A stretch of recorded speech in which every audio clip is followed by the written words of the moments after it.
কোরবানিতে আমরা অনেকে দুটি ভুল করে থাকি, যার ফলে কোরবানিটা অনেক ক্ষেত্রেই অর্থহীন হয়ে যেতে পারে।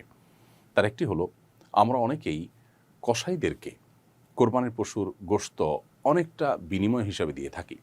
কসাইয়ের যা পারিশ্রমিক হওয়ার কথা, তার চাইতে কম পারিশ্রমিকে তিনি অনেক সময় রাজি হয়ে যান, কারণ তিনি জানেন যে বেশ কিছু গোশত তিনি পাবেন।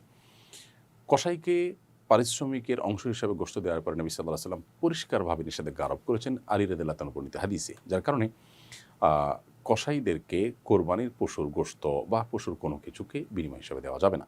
আরেকটি বিষয় হলো, আমরা অনেকেই কোরবানির পশুর বর্জ্য, কোরবানির পশুর মলমূত্র, রক্ত এগুলো যেখানে সেখানে ফেলে আমরা কোরবানির গোশতটাকে আহরণ করে বাসায় চলে যাই।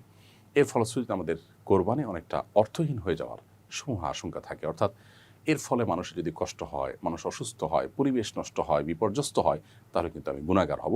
কোরবানি করে আমি আল্লাহর কাছ থেকে যে সওয়াব আশা করছি, সেখানে যদি আমি গুনাহ কামাই করি, তাহলে সেটা হবে আমার সবচাইতে দুর্ভাগ্যজনক বিষয়।